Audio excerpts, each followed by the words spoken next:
নমস্কার, আপনাদের সকলকে স্বাগত হাই নিউজ নেটওয়ার্কের মুখোমুখি অনুষ্ঠানে। আপনাদের সঙ্গে রয়েছে আমি শান্তম চক্রবর্তী। প্রত্যেক রবিবার মুখোমুখি অনুষ্ঠানে আমাদের সমাজ জীবনের বিভিন্ন ক্ষেত্রের বিভিন্ন বিশিষ্ট মানুষজনদের নিয়ে আসি আমরা, তাদের সামনাসামনি চলে আসি আমরা এবং তাদের কাছে গিয়ে বা তাদের কাছে এসে তাদের কাছে বসে একটু জানবার চেষ্টা করি তাদের কথা। তারা কি ভাবছেন আমাদের এই মুহূর্তের যে জীবন, সেই জীবন সম্পর্কে?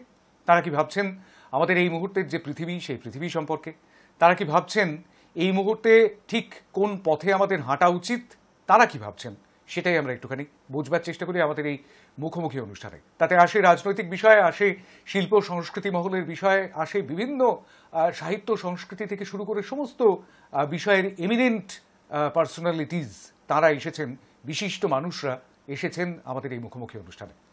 আজকেও সেরকমই একজন বিশিষ্ট মানুষের মুখোমুখি আমরা হতে চলেছি, যিনি শুধুমাত্র একজন চিকিৎসক নন, তিনি একজন বিশেষজ্ঞ চিকিৎসক, একজন সুবিখ্যাত জনস্বাস্থ্য বিশেষজ্ঞ, পাবলিক হেলথ এক্সপার্ট হিসেবে তাকে বিভিন্ন টেলিভিশন চ্যানেলে দেখতে পাওয়া যায়। তার ফোনে তার সঙ্গে কথা বলা হয়, হয়তো স্টুডিও থেকে অ্যাঙ্কাররা ফোনে কথা বলছেন, কিংবা স্টুডিওতে তিনি এসেছেন, তার সঙ্গে সাক্ষাৎকার চলছে, কিংবা তার কাছে গিয়ে একটা ছোট্ট বাইট নেবার জন্য আমরাও মাঝে মাঝে হাজির হই। করোনাকালে তো আমরা বারংবার হাজির হয়েছি তার কাছে। তিনি কিন্তু শুধুমাত্র একজন চিকিৎসক নন, সেই সঙ্গে সঙ্গে একজন মানব দরদী মানুষ এবং সংস্কৃত প্রেমীও বটে, সংস্কৃতি প্রেমীও বটে। আর সেই সংস্কৃতি প্রেমী, মানব দরদী চিকিৎসক, বিশেষজ্ঞ, জনস্বাস্থ্য বিশেষজ্ঞ ডাক্তার কাজল কৃষ্ণ বণিক আমাদের সঙ্গে আজ মুখোমুখি অনুষ্ঠানে। স্বাগত জানাই কাজলদা। আমি অবশ্য ডাক্তার বণিক বলতে অভ্যস্ত নই, খুব একটা কাজলদা বলতে অভ্যস্ত।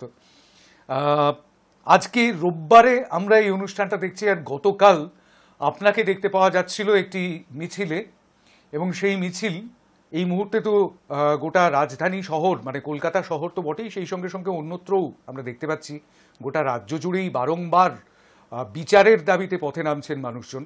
সেই প্রসঙ্গে যেমন আসবো, সেই সঙ্গে সঙ্গে আপনার কাছ থেকে জানতে চাইব যেটা, যে এই ঘটনা, যে ঘটনায় এই মুহূর্তে আমি একদম এটা দিয়েই শুরু করছি আজকের মুখোমুখি অনুষ্ঠান, কারণ একজন চিকিৎসক, চিকিৎসা মহলের একজন প্রতিনিধি, এক তরুণ চিকিৎসক, তার মৃত্যু আমরা কেউই মেনে নিতে পারিনি। এই ঘটনাকে মেনে নেওয়া যায়ও না, একজন মানুষ হিসেবে মেনে নেওয়া যায় না। কিন্তু এই ঘটনার পরিপ্রেক্ষিতে যে পরিস্থিতি তৈরি হয়েছে, সেই পরিস্থিতিতে কোথাও কোথাও খুব বেশি করে প্রবল হয়ে উঠছে রাজনীতি। এই বিষয়টাকে আপনি ঠিক কিভাবে ব্যাখ্যা করবেন? আমি একদম শুরুতে এটাই একটু জানতে চাইব কাজলদা। আমার প্রথম কথাই হচ্ছে, পথে এবার নামো সাথী, পথেই হবে পথ চেনা। আমরা ভালো নেই, আমরা ভারাক্রান্ত হৃদয়ে কথা বলছি। ভালো নেই কারণ আমাদের একটি মেয়েকে আমরা বড্ড অসময়ে আমাদের সুরক্ষিত সুবলয় তার মধ্যে থেকেও নৃশংসভাবে খুন এবং অত্যাচার সহ্য করে চলে যেতে হবে, আমরা তাকে বাঁচাতে পারিনি। এই লজ্জা রাখবো কোথায়? এই লজ্জা আমার আপনার আর 5 জনের মতন, আমার মনে হয় সারা পশ্চিমবঙ্গবাসীর মানব জাতির লজ্জা।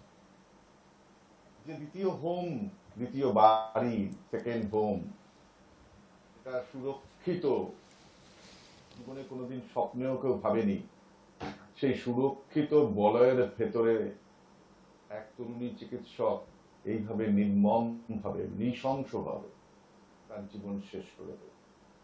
তাই মন ভালো নেই, ভারাক্রান্ত হৃদয়ে কথা বলছি। রাজনীতি থাকবে, রাজনীতি থাকাটা অস্বাভাবিক কিছু না, কিন্তু সমস্ত অন্ধকারের শেষে যেমন আমরা আলোর সন্ধান করি, আমরা তো চাই আলোর পথযাত্রী হতে। এই মেয়েটি হয়তো স্বপ্ন দেখেছিল সে একদিন আলোর পথযাত্রী হয়ে বাড়ির, তার পরিবারের, তার এলাকার, তার পরিচিত মানুষজনের পাশে আলোকবর্তিকা হিসেবেই দেখা দেবে। স্বপ্ন দেখেছিল মেয়েটি বিশেষজ্ঞ চিকিৎসক হবে, ইতিমধ্যেই সেই পথে অনেকখানি এগিয়ে এসেছিল, কিন্তু সেই প্রদীপখানি আমরা জ্বালিয়ে রাখতে পারলাম না। এক শ্রেণীর মানুষের লোভ, লালসা এবং খানিকটা হয়তো জিঘাংসাকে চরিতার্থ করতে একটা তরুণ প্রাণ চলে গেল।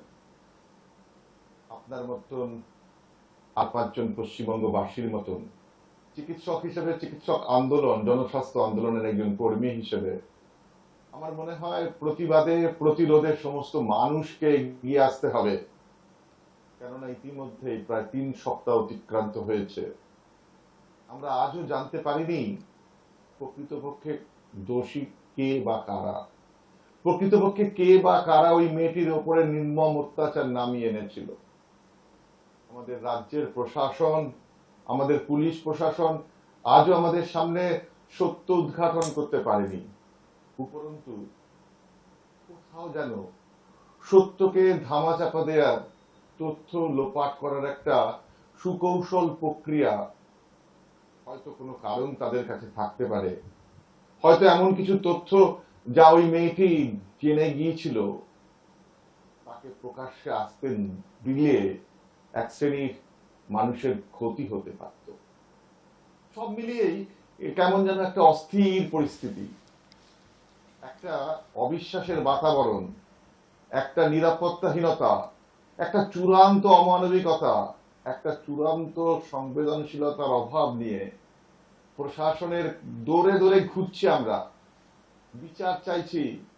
সমস্ত মানুষ শুধু কলকাতা শহর, পশ্চিমবঙ্গ না, সারা ভারতবর্ষ না, সারা বিশ্বের বিভিন্ন প্রান্তে একটাই আওয়াজ এই মুহূর্তে আকাশ বাতাস মুখরিত করে তুলেছে, সে হচ্ছে উই ওয়ান্ট জাস্টিস।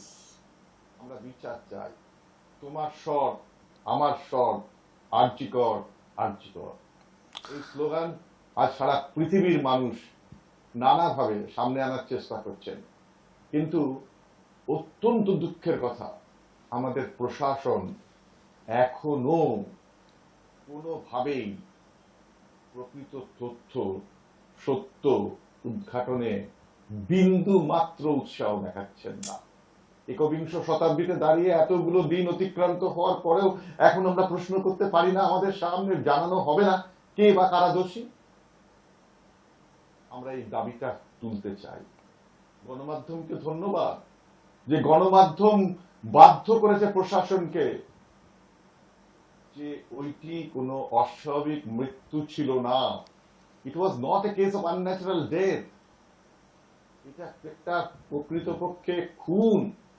এবং পরবর্তীকালে ফরেন্সিক বিশেষজ্ঞরা বলছেন শুধু খুন নয়, নির্মম অত্যাচার সহ্য করা হয়েছে তাকে, হয় এক বা একাধিক মানুষ মিলে পৈশাচিক ভাবে ধর্ষণ করে তারপর খুন করা হয়েছে, বা খুন করে তাকে ধর্ষণ করা হয়েছে।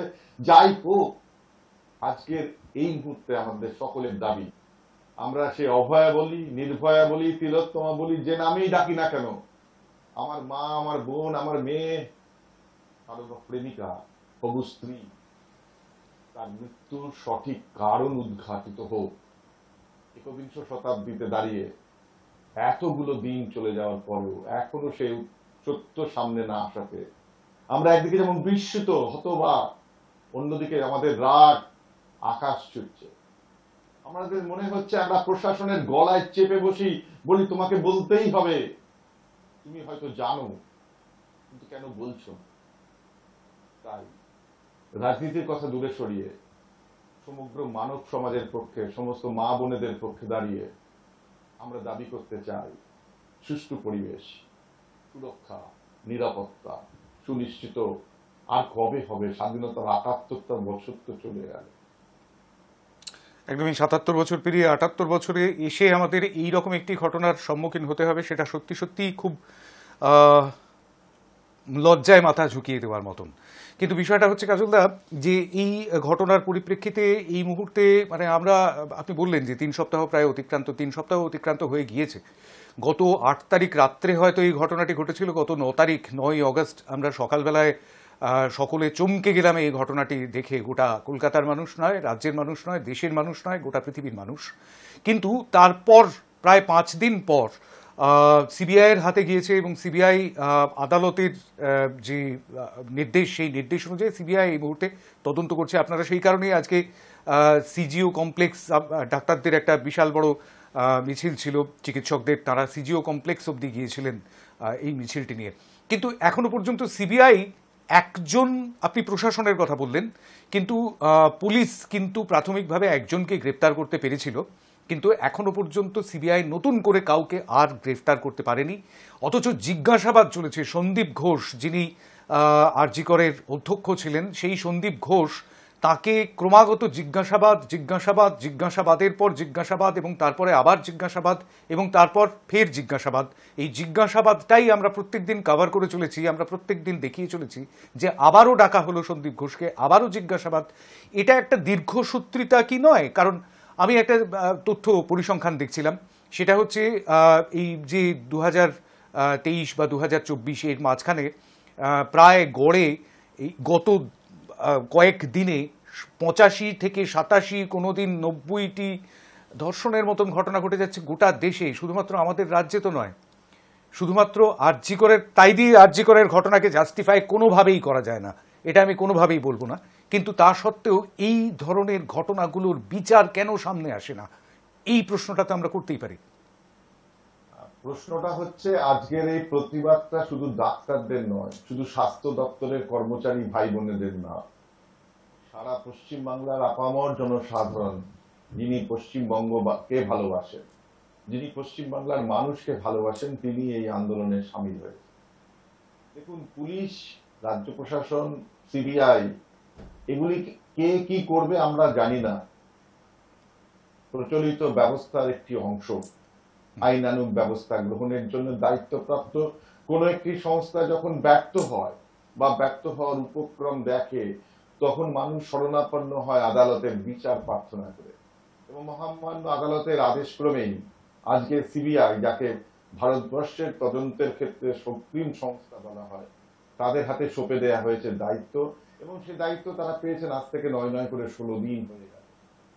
কি রাজ্য প্রশাসন বলুন, কলকাতা পুলিশ, যাকে নাকি স্কটল্যান্ড ইয়ার্ডের সঙ্গে তুলনা করা হয় তাদের কর্মদক্ষতা, সেই কলকাতা পুলিশের তথাকথিত পারদর্শী পুলিশ অফিসারেরা 5 দিনও কিন্তু কিনারা করতে পারেননি একজনকে সামনে এনে বলা হয়েছে এই এক এবং একমাত্র ধর্ষণকারী বা নিগ্রহকারী।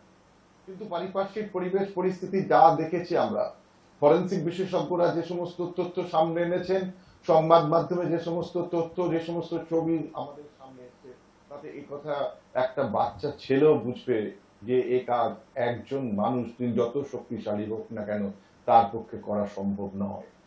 স্বাভাবিক কারণেই গণধর্ষণ বা গণ আক্রমণের শিকার হয়ে ওই মেয়েটি আমাদের ছেড়ে চলে গেছে, এইরকম একটা ছবি এখন কিন্তু আমাদের সামনে আছে। এক হোক, একাধিক হোক, আমরা চাই প্রকৃত তথ্যটা সামনে আসুক। কে আনবে? আমাদের কলকাতা শহরের পুলিশ, যারা নাকি বিশ্বসেরা, তারা তো পারলেন না 5 দিনে আনতে, একজনকে সামনে আনলেন। মহামান্য আদালত, স্বতঃপ্রণোদিত ভাবে মহামান্য সুপ্রিম কোর্ট, তারা সামনে এলেন, তারা সিবিআই কে দায়িত্ব দিলেন, এবং সিবিআই দায়িত্ব গ্রহণ করার পর 16 দিন চলে গেল। আমরা আশা করেছিলাম সিবিআই এর মতন প্রতিষ্ঠিত সংস্থা, যাদের খ্যাতি সারা ভারতবর্ষের মানুষের কাছে অত্যন্ত প্রতিষ্ঠিত, তারা কিছু একটা করে দেখাবেন।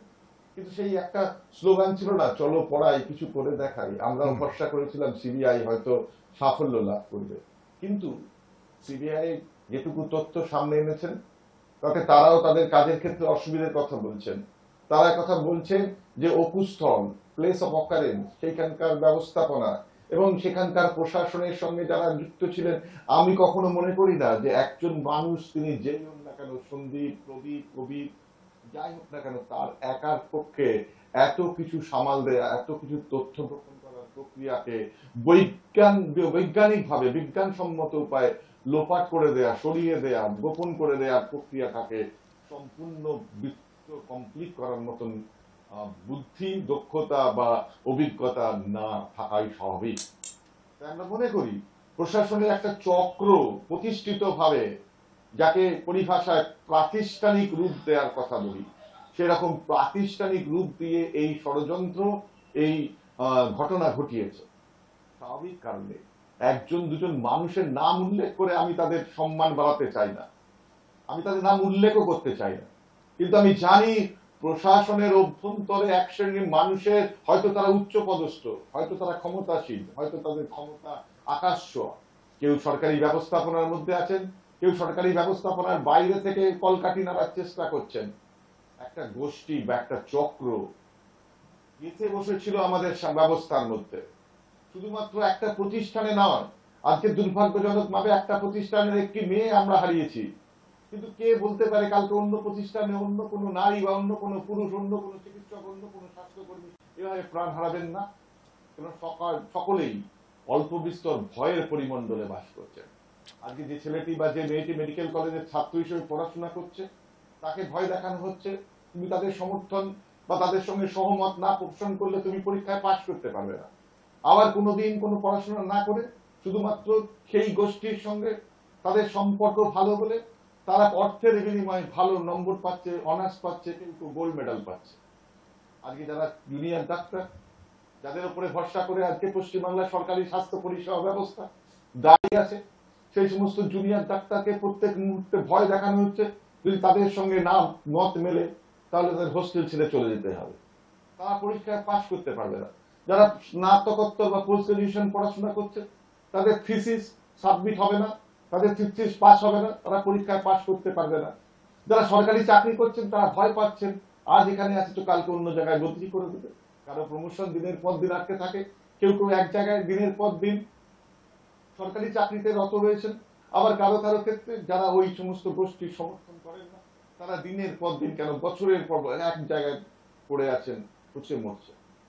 স্বাভাবিক কারণে এই যে ভয়ের বাতাবরণ, এই হিংস্রতার বাতাবরণকে থেকে মুক্ত পাওয়ার জন্যই পশ্চিমবাংলার আপামর জনসাধারণ আজকে জেগে উঠেছেন।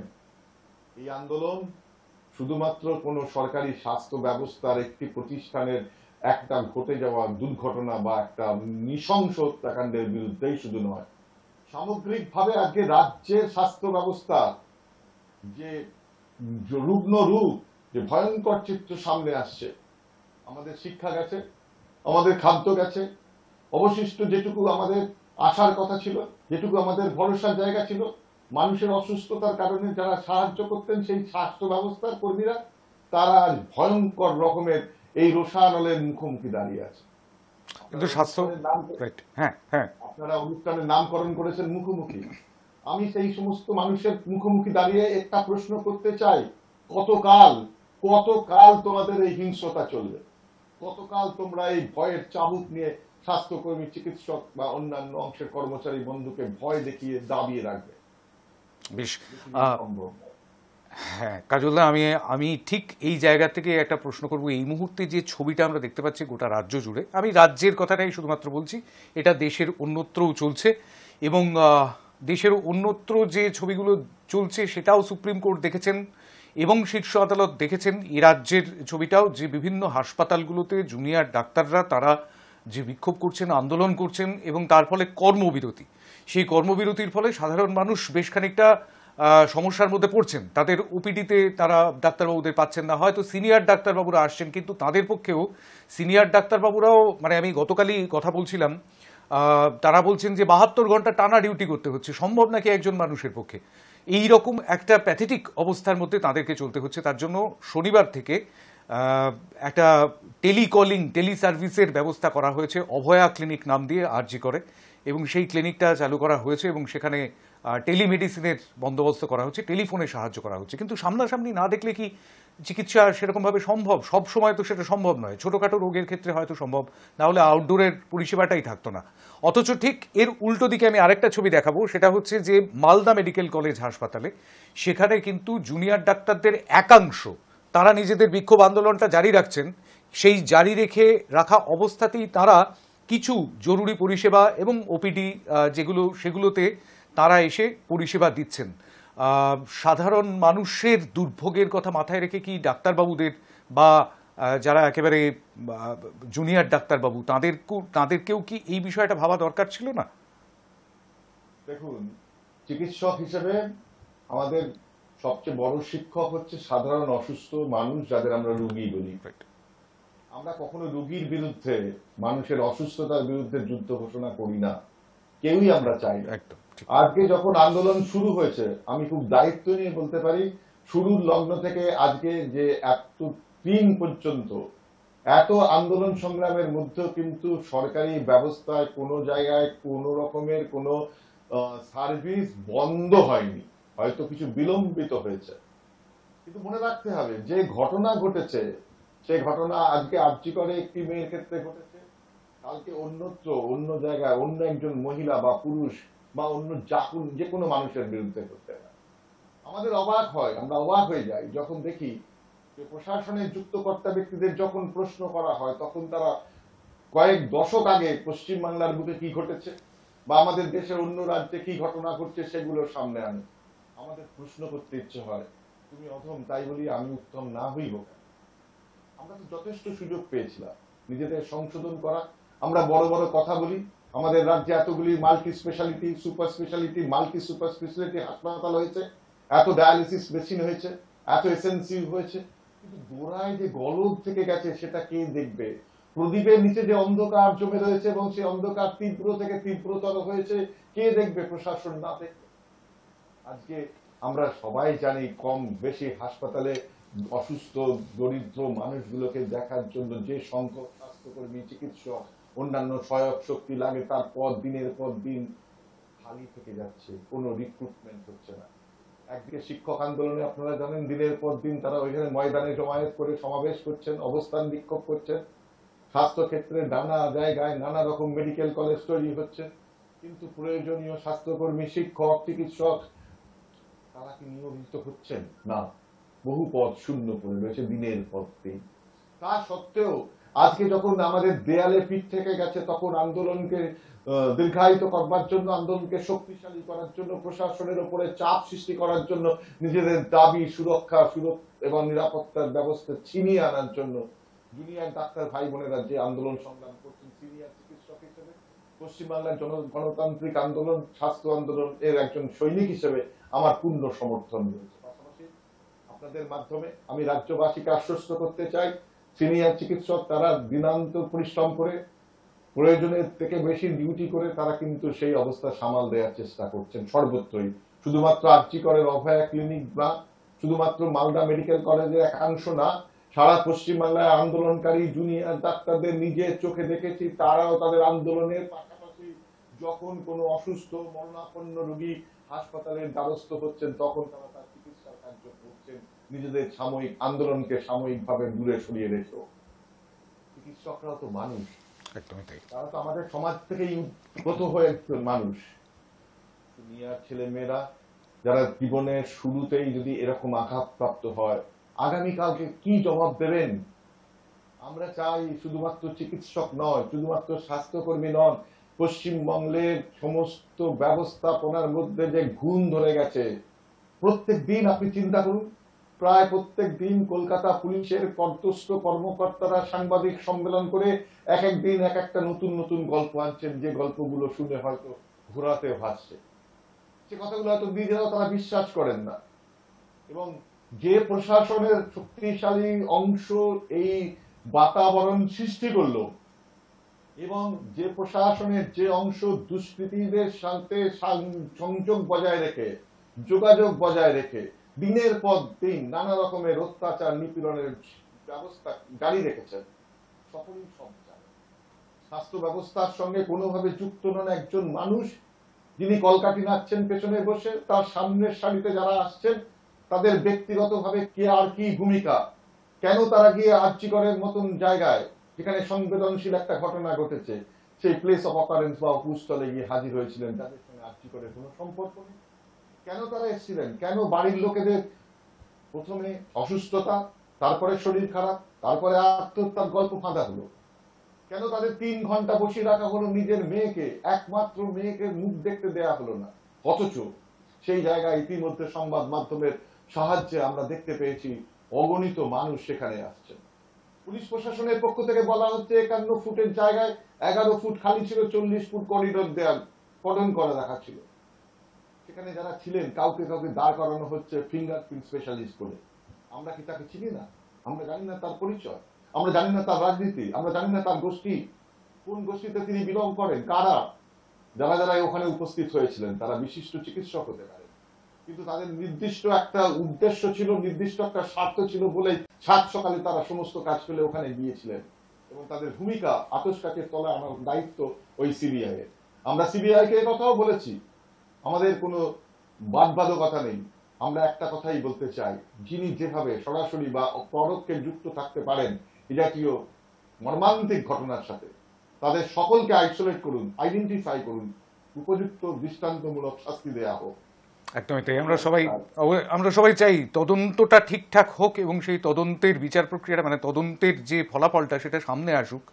কারণ সাধারণ মানুষ আমরাও জানতে চাই, আমরা চিকিৎসা পরিষেবা পেতে যাই, আমরা চিকিৎসা পরিষেবা নিতে যাই, কিন্তু চিকিৎসা পরিষেবা দেন যারা, তারা কি সত্যি সত্যি বেশ খানিকটা উপদ্রুত সময়ের মধ্যে বসবাস করছেন? আপনি যেরকম ছবি তুলে ধরছেন কাজলদা, তাতে সেরকমটাই মনে হচ্ছে যে সত্যি সত্যি একটা উপদ্রুত সময়। আমি সেই প্রশ্নটাই একটুখানি আপনাকে করতে চাইবো। এই গোটা হ্যাঁ, এই সময়ে সবচাইতে বড় প্রয়োজন, আমি কবি শক্তি চট্টোপাধ্যায়ের একটি বিখ্যাত কবিতার কয়েকটি লাইন বলার লোভ সামলাতে পারছি। নিশ্চয়ই। কবি শক্তি চট্টোপাধ্যায়ের কবিতার নাম দাঁড়াও।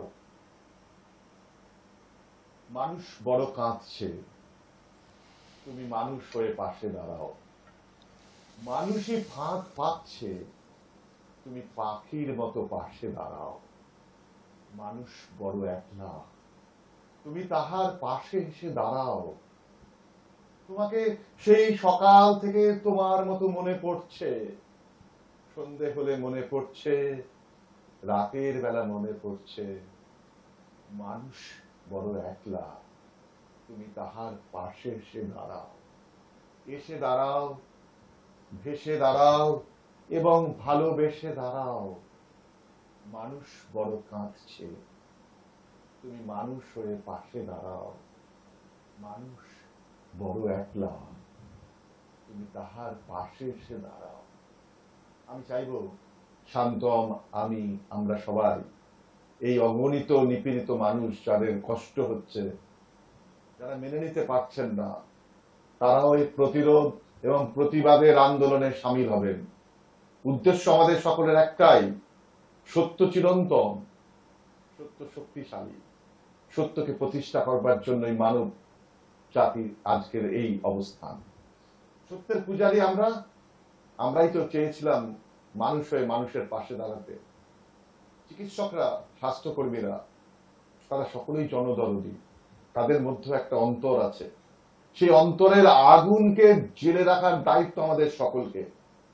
আমরা সে আগুন জেলে রেখেছি। বুকের মধ্যে অজস্র ক্ষোভ, অনেক না পাওয়ার বেদনা নিয়েও আমরা একটা কথা বলতে চাই, আমরা কখনো মানুষের বিরুদ্ধে যুদ্ধ ঘোষণা করছি না, করব না। মানুষের বন্ধু হয়ে, মানুষকে সাথে নিয়ে আমরা আমাদের সিস্টেমের মধ্যে, আমাদের ব্যবস্থাপনার মধ্যে যা কিছু অপ্রতুলতা, সেগুলো দূর করতে চাই। আমরা শুধু আবেদন করতে চাই আমাদের প্রশাসনের কাছে, কোন রঙের প্রশাসন আছে আমাদের কাছে বিচার বিবেচ্য বিষয় নয়। আমাদের কাছে হচ্ছে প্রশাসন, তুমি সহায়ক শক্তি হয়ে দাঁড়াও, তুমি আমাদের নিরাপত্তা দাও, তুমি আমাদের সুরক্ষা সুনিশ্চিত করো, তুমি আমাদের একটা সুষ্ঠু কাজের পরিবেশ দাও। আমরা বিজ্ঞানের ছাত্র, গতিশীল বিজ্ঞানের ছাত্র। সে বিজ্ঞান আমাদের শিক্ষা দেয় যে আমরা যদি কাজ করি, আমরা যদি রোগী পরিচর্যার কাজে ব্যস্ত থাকি, রোগীর পরিচর্যা করা এবং রোগীর পরিচর্যা করতে করতে জ্ঞানত বা অজ্ঞানত যে ভুলগুলো করি, প্রত্যেকটা ভুল আমাদের নতুন করে শিক্ষা দেয়, যাতে ভবিষ্যতে আর সেই ভুল না করি। আমরা তাদের কাছ থেকেই শিখতে চাই। মানুষই বড় শিক্ষক। রাজনীতিবিদরা যেমন বলে না, জনগণ জনার্দন, আমরাও জানি আমাদের সবচাইতে বড় শিক্ষক, যাদের কাছে আমরা সমস্ত চিকিৎসক সমাজ মাথা নত করে রাখি, আমাদের অগণিত অজস্র রোগী এবং তাদের পরিবারের, তাদের সাহায্য সহযোগিতা ছাড়া কোন চিকিৎসক, যত বড় চিকিৎসক হোক না, তিনি কিন্তু কখনোই সার্থক চিকিৎসক হিসেবে মনে পড়ে আমাদের নরমান বেতনের কথা। ঠিক ঠিক। আমি কাজলদা একদম রাইট। আমি কাজলদার লাস্ট কোশ্চেনটা করব, শেষ প্রশ্ন। ডাক্তারবাবু হিসেবে আপনার কাছ থেকে জানতে চাইব, হ্যাঁ, ডাক্তারবাবুরা আমাদের পরিষেবা দেন, আমরা সেই পরিষেবার ইংরেজি করেছি সার্ভিস, আর সেই সার্ভিসটা আমরা দাম দিয়ে কিনি। কোথাও না পেলে কোথাও হয়তো বেশি দাম দিয়েও কিনি, কোথাও বেশি দাম দিয়েও না পেলে হয়তো কারোর হাতে টাকা পয়সা গুঁজে দিয়েও কিনি। তো সেই টাকা পয়সা গুঁজে দিয়ে কিনে যখন পাই না, তখন ডাক্তারবাবুদের ধরে পেটাই। আমি একদম সহজ সরল স্বাভাবিক কথাই বলছি, সেই ডাক্তারবাবুদের ধরে পেটাই দরকার পড়লে তাদের বিরুদ্ধে শ্লীলতাহানির কেস দিতেও আমরা পিছপা হই না, মানে আমরা রোগীর আত্মীয় স্বজনরা পিছপা হই না, আবার সেই ডাক্তারবাবুদের কাছেই আমাদের যেতে হয়। ঠিক তেমনিভাবে আমাদের মানে সামনে পুলিশ, তাদের দিকেও আমরা প্রচুর তীর নিক্ষেপ করি, কিন্তু অসুবিধায় পড়লে তাদের কাছেই আমাদের যেতে হয়। ঠিক সেই রকমভাবে ডাক্তারবাবুদের কাছে আমার প্রশ্ন, ডাক্তারবাবুদের প্রতিনিধি হিসেবে ডাক্তারবাবু ডাক্তার কাজল কৃষ্ণ বণিককে আমার প্রশ্ন, এই সময়টাই কি আদতে অসুস্থ? তাকে সারাবার জন্য কোন ডাক্তারের দরকার? সময় অসুস্থ কোনো সন্দেহ নেই। একবিংশ শতাব্দীর আজকের দিনে সমাজের প্রত্যেকটা স্তরে পঙ্কিল অবস্থা, তার থেকে বেরোনোর পথ খুঁজছে আপামর জনসাধারণ, আমরা ব্যতিক্রম নই। তবে চিকিৎসক হিসেবে আমার বেশ মনে পড়ে জর্জ বার্নার্ড শর্টের বিখ্যাত কথা, when the patient is critically ill, doctor is an angel. When the patient is going to be cured, the doctor is an ordinary man. But when the doctor asks for the fees, the doctor is nothing but an angel. যখন মানুষটি সুস্থ হয়ে গিয়েছেন, ডাক্তারবাবু তার প্রয়োজনীয় পরামর্শের জন্য কনসালটেশন ফিস দাবি করছেন, তখন সেই মানুষই কিন্তু সেই ডাক্তারবাবুকে মানুষ না বলে দানব বলে বর্ণনা করতেও পিছপা হন না। আমরা তার সত্ত্বেও মনে করি মানুষের কাছ থেকে শেখা, মানুষকে নিয়ে চলা এবং মানুষের জন্যই ডাক্তার, মানুষের জন্যই চিকিৎসা বিজ্ঞান, এই দুটি মিলন ঘটাতে পারেন, সংযুক্তি করতে পারেন, ফলপ্রসূ ভূমিকা পালন করতে পারে প্রশাসন। প্রশাসনের দায়িত্ব ওই অনেকটা ভক্তের সাথে ভগবানের মিলন ঘটানোর মতন।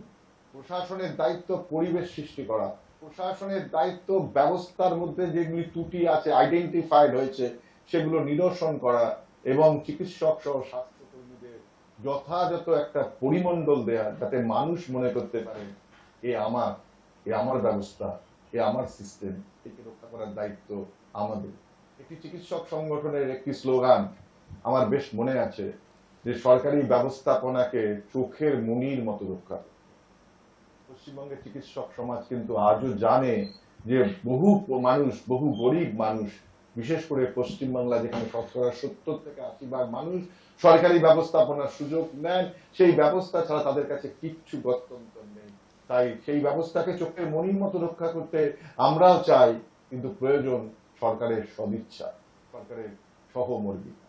দুর্ভাগ্য যে সরকার সে দায়িত্ব প্রতিপালনে যথেষ্ট সংবেদনশীলতা বা উদারতার পরিচয় আজ পর্যন্ত দেয়।